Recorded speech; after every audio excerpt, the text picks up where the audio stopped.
Hey there, athletes. Coach John Ferry here from Team Wilpers. Excited as always to welcome you to our Week 2 athlete briefing for both the spring run and half marathon extension challenges. Start with a little bit of a review here. We're going to start with our spring run group. So either tested or ran a progression run to start this week. Either way, you should be set up to tackle the rest of this challenge here. Key run number 2 was that kind of intro to VO2 max workout we talked about, starting to push some pretty fast paces, setting the stage for some tougher workouts that are very soon to follow here. Half marathoners, for those that raced recently, we should be pulling back this week and keeping it nice and low key, maybe even taking a couple extra off days to recover from the racing from last weekend. For others who are still pushing on, training for their A races, we focus on endurance work to start the week with those strides. And key run number 2 was that half marathon pace interval workout. Nice big chunks of time at half marathon pace, really continuing to advance that progression all the way through to the finish here. All runners finish up the week with a nice, easy pace long run. Now let's jump straight into our week 2 workouts. Spring run crew, run number 1, threshold run. One of my personal favorite type of workout, really suits my type of running, energy zone in particular. This is referring to the lactate threshold as opposed to your aerobic threshold, your anaerobic threshold. So the lactate threshold here, kind of the zone 4, if you will. Goal of these workouts is really allowing you to run harder for longer. So in its most simplified form, that threshold definition is a pace you could hold for 1 hour at maximum. Not everybody can hold it for an hour. That's an hour with pretty significant training, but that's still obviously then a pace that you can hold for a pretty extended period of time. So often described as comfortably uncomfortable, but that's what we're trying to get you to do, that pace where you can hold a nice hard pace for a longer period of time. Run number 2, VO2 max take 2. So an extension of the week 1 workouts. I know we talked about last week, it was kind of coming in. I called it an intro to VO2 max. So this, we're kind of stepping up a little bit. This is a proper VO2 max workout. So we're moving to a little bit longer intervals. We're shifting that recovery ratio. Here in week 1, we had 1-to-1 work to recovery. In week 2, we're going 2-to-1, 2 parts work, 1 to recovery. So it means that you might not get that kind of real true recovery in the way that you would here in week 1.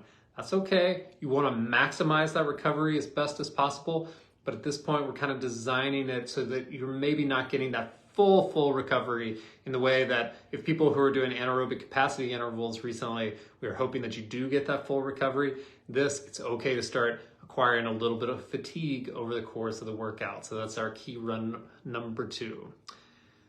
Combining these 2 energy zones, threshold and VO2 max, in my opinion, is one of the greatest way for athletes to get better at running.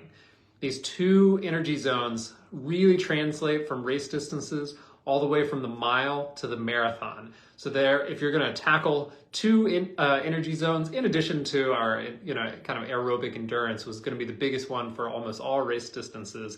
These are 2 are a very great foundational thing to go after. I think kind of coming into the summer season, at the end of our endurance season, if you're working on this right now, you're in great shape. Some of my favorite workout structures right through here. Not to mention, if you've been doing some of the anaerobic capacity work coming through the winter, this is the logical next step, let's say. Half marathoners, more substantial endurance work to start the week. We're going to keep doing it and keep doing it and keep doing it. Volume is our friend in this progression here. But our key run number 2 this week is going to be our hill repeats. So right in this workout, we're working on a little hill proficiency, let's say. So these become longer, sustained efforts on incline. What I want you to practice during these sustained efforts here is kind of staying tall and relaxed up the hill. So we talked about this a few weeks ago, but just a couple pointers going into this hill workout in particular. Tall and relaxed up the hill, which means shoulders stay back, head stays up, looking up the hill. Don't want heads down at the feet, shoulders come forward. It closes your chest, closes your diaphragm. So we want to focus on the posture of this here. I mentioned, early in cycles, we work on hill repeats for leg strength, economy, etc. We're still getting that here But what I really want you to focus on now is the proficiency of actually running hills and races. So think about being in a race, what that's like, how you want to hold your posture. That's what you want to take advantage of in this workout, and this opportunity to fit this workout in here, especially on those longest sustained sets. And for those doing this workout outside, I want you to be super nice and thoughtful about on the downhill. Keep it easy pace. Make sure it's just super light, soft footfalls on the downhill. When you're running up hills a lot, you're running a lot of downhills. Want to make sure you're proficient at doing both. Naturally, we're all finishing out the weekend with our long run. Nice, easy pace workout to finish out the week. So we'll jump straight into some questions that came up. And I will say in advance, there were excellent questions this week. There were a lot of questions this week. So I picked some, and I'll try to get to everyone else in the chat later, because I didn't know if anyone would stay here all night with me going through them all. So apologies if I don't get to yours in particular. So question one was, I'm doing the half extension with a full in late October. Lately, I've been wondering if I should incorporate more VO2 max or anaerobic training into my running. So I think in general, that's a great idea, especially on the flip side, after your half marathon finishes. So for my endurance athletes in general, what I really love, and I think a lot of times they really love, is you finish these big endurance cycles and you have these little shoulder seasons or off seasons before you really need to get geared up again for the next one. And you want to do this kind of energy zone training that you don't get an opportunity to do during that cycle. So in the half marathon and then in the marathon, it's pretty unlikely you're going to do a lot of, let's say, like anaerobic capacity intervals, probably not even a whole lot of VO2 max intervals, especially in part of your marathon build, maybe early in half marathon training. So great opportunity to get in and really push the pace. You can find a lot of power, economy, build some speed here in these processes that then you take over to your next process. I don't know if people found this, but not a lot of people are getting much, much faster during the marathon build. It's kind of an unfortunate part of marathon training. You're focusing so much, and you have to, on the distance. It's pretty hard to get a whole lot faster. So using these shoulder seasons or even taking an off season, changing your energy zone targets and race targets was a really good idea to do from time to time, just because there's so much of efficiency to be found there. What I would say is to maximize a program like this, you do kind of have to buy into it. So while you might want to keep your long run distance pretty high, I usually say somewhere around like 90 minutes at least, especially if you're going to jump back into a big endurance cycle like a marathon. But taking about 10 to 12 weeks and really going after anaerobic capacity, VO2 max as your target workouts, and maybe even some threshold work in there, depending upon the way you structure it. Super valuable thing to do. I would recommend it. Can you talk about foot striking techniques for racing? Is it similar to the cycling concept of trying to scrape gum off the bottom of your foot? It's a good question, and I'm going to back into this a little bit here by starting to say it's actually not something I really want anyone to be focusing on intra-race, certainly, or even intra-run for the most part. And in essence, the reason is that your body is going to move the way it moves to a certain extent. And especially right before a race, the last thing you want to do is change much of anything. So I'm going to pick on myself here as a bit of an example, which is that I've got pretty limited mobility in my big toes. Big toes being very, very important for running. You can use them to really push off, get a big launch. So that's something I don't have. I can't do that. But I can be thoughtful if I wanted to be about making sure I land on that big toe and push off. That being said, I can maybe move my foot to do it, but because I don't have the mobility, what I'm much more likely to do is end up injured by jamming that big toe joint that doesn't have the mobility to move the way I'm asking it to move. So I'm not going to give up. It's not that I throw in the towel and say, well, that's just how it is, and I'll just move on down the road. Here's how I want, for form-specific issues in general, you to go about them. Is one, you identify an issue. So if you have an issue, you watch it on video, you can see it, you identify it. You can't adjust it simply by running or being thoughtful about it in 99.5% of occasions. So what you need to do then is come and intervene with drills, mobility work, and weight room interventions. That's 99% of the time, that's how you're going to go about it. Once you do that, you get out and you run more.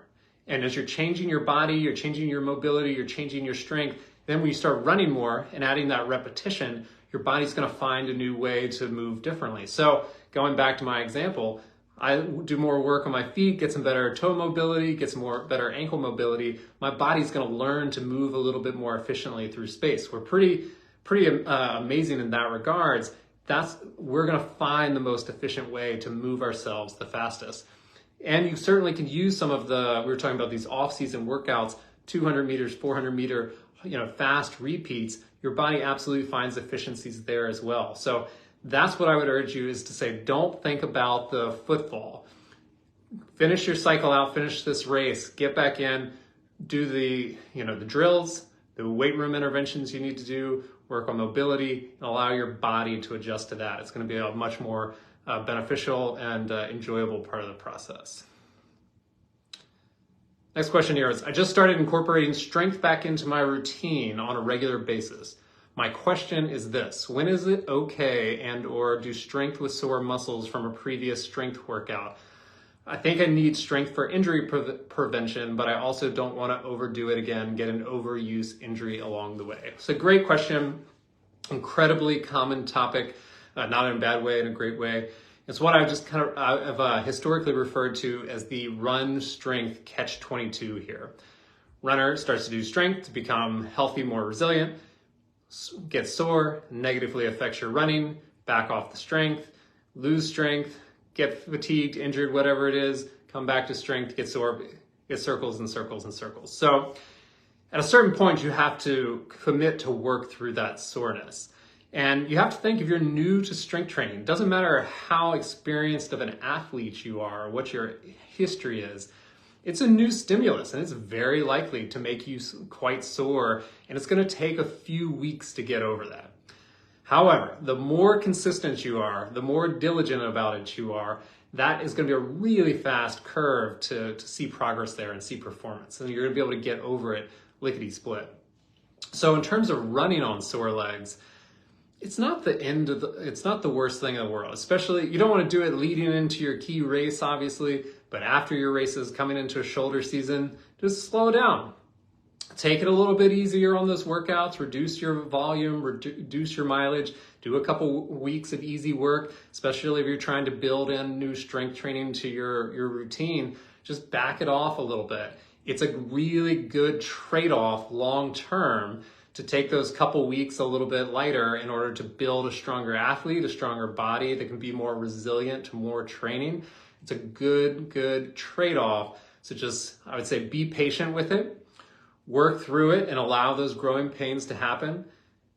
Be okay with slowing down for a little bit and be consistent. Consistency is key, obviously on the running side, but definitely on the strength training side. If you strength train once a week, you're going to have half the progress if you strength train twice a week. If you strength train 3 times a week, you're going to see even more progress. And that soreness is going to go from being 2 or 3 days long to being non-existent in the course of a couple weeks. So keep going after it. It's a great trade-off, absolutely, especially for runners getting a little bit older. I'll throw myself in. I turned to Masters category this year. We lose power, we lose strength at a rapid rate. We have to strength train to replenish it, hopefully stay healthy and be able to enjoy the sport for a longer period.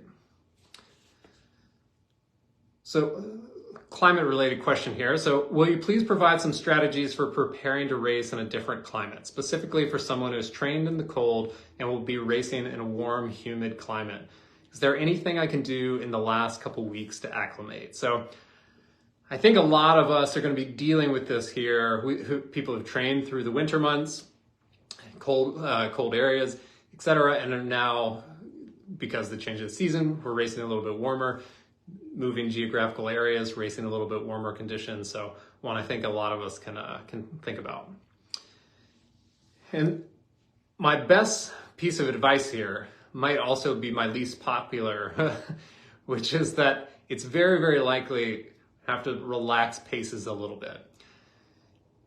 Technically, anything over 50 has a negative performance impact. So you mentioned Nashville in particular. I think average temps tend to be around like 70 or so degrees by end of April. It's not quite ideal, especially if you've been training in the cold. It's a tough transition. So you might just have to make a little bit of peace with that. Doesn't mean it's gonna be a terrible day. Doesn't mean it can't be your best ever day. It's just not a perfectly ideal race condition. So let's start with a nutritional front. And the easiest thing is, potentially being more thoughtful about electrolytes. Certainly, and maybe most importantly, in advance of the race, leading in to make sure you're well hydrated, retaining water in advance of that race. Certainly it makes sense to take a little bit along the way, whether it's an electrolyte pill, chew, drink, etc., just replenish a bit. But it's going to be honestly a little bit less important in the half than the full, where it becomes a bit of a different scenario. On a training perspective, and really what you can do in the final few weeks, I can think of really two things without actually going to warm weather. The most simple is simply to overdress just a little bit. If you're trying to simulate a little bit of a warmer race condition, add a layer. Not particularly comfortable. I wouldn't recommend it just for enjoyment's sake or for going out and having a nice long run. But if you want to kind of see what it feels like to run at warmer temperature, it's going to do, in essence, the same thing. Your core temperature is going to be warmer, your heart rate is probably going to be a little bit elevated, and you're going to have to make probably make an adjustment in your running to kind of reduce the pace to match that effort level. So it'd be kind of the quickest, easiest way to maybe see what that feels like. The other, and we're almost getting a little bit too short for time by the end of this challenge, but there are sauna protocols for heat acclimation. Now, I'm not going to go into it in its entirety right here because it seems a bit much. However, it is a Googleable thing. Heat acclimation sauna protocols for running. A lot of people use it, especially in trail, ultra, but similarly, runners that are changing geographical areas, etc. It is something to look into. The science is interesting, not 100% confirmed, but absolutely worth looking into if you so happen to have access to a sauna. Looping back, however, just to kind of finish this one out, the best way is still going to be to manage your pace and manage your effort and make sure your effort matches your training pace effort. So if you have to, it's the importance of what we talked about of all those half marathon pace workouts. The pace is important, but the effort is really the thing you have to match. So hopefully you've been feeling it. It's in your body at this point. So when you get out and start those runs, you can match that effort level, be okay with kind of ignoring the pace. And certainly once you get 4 or 5 miles into the race, you can start to really make some decisions about how that day is going to go. Are you feeling great? Are you going to be able to push harder? Then great, go for it. Are you potentially are you struggling? Is the heat really bothering you? No problem. Just dial it back a little bit. Try to find the effort that feels right that you can sustain for the rest of that run. Our next question here was, in general, how frequently would you recommend we race 5Ks? And specifically during an 8-week training block, are there better weeks to race those? And what weekly run would a hard 5K replace? Spring 5Ks are popping up all over, and I have the 5K bug. So pretty often, I think, is my answer on that one. Certainly people have heard me talk before. I like to race early and race often. I love to have athletes out into the mix doing all sorts of races all the time. They're not all going to be A races. Some races are just going to be maybe tempo effort. Some are going to be race effort. Some are potentially just kind of an easy run, whatever it might be. But I love having athletes out in the mix. You get to practice that morning routine. You get to practice the race kit. You get to practice them running in crowds, etc. So, like I said, early and often will be the motto there. I'm going to use the reference to pro racers and college racers, which most of us have not been, myself included. But these are athletes that are racing every single week. And they're doing it while training at the same time. And the reason I bring it up here is that those athletes don't always expect to perform at their highest level when they go out and run these 5K races. As a matter of fact, they're starting usually early in the season on relatively light training, and they know they can't race that. And the reason they're still racing there is that is the kind of where they're starting their progression, and they're going to finish where they're going to peak where their kind of state national championships might be. You can't be in tip-top shape all the time. So you can't be super fit at the beginning of the season and just get fitter forever. It just doesn't work like that. So when you look at a bunch of 5Ks in a row or kind of mixed distance races, you still have to kind of plot out your trajectory of what's my starting point, what's my finish point, where are my A races and B races, and how am I going to go about this? Because you asked what race or what workout that race might replace. And probably the second workout of the week if you're going to drop it off. But if you drop the second workout of the week off every time and only race, you're probably going to see this performance plateau where you're not really getting that much better. You're working one specific energy zone in that race and doing it too often. So what I would actually like to see most athletes do is keep both workouts in the week and then race every few weeks. And if you need to, like I said, drop that second workout of the week when you're going for the A race, when you want to really be performing at your top level. But most likely, when you really want to be peaking is at the very end of that 5K season, which is going to be like middle to end of summer as things start dwindling down. So you want to use all that time leading up to it to just get a little bit stronger along the way there. But as I mentioned, very big fan of getting out, throwing yourself into the mix and experiencing that. I think racing can absolutely be used as an excellent way of working out along the process. Also, it tends to be a lot more enjoyable for most people than just running a really hard tempo session out on the road. So I would absolutely urge you to jump into it and certainly reach out along the way if you have thoughts and questions about how to lay out your schedule. Otherwise, I'm going to leave everyone to their Friday evening. Thanks so much for tuning in. Have an amazing weekend and hope to see you next week.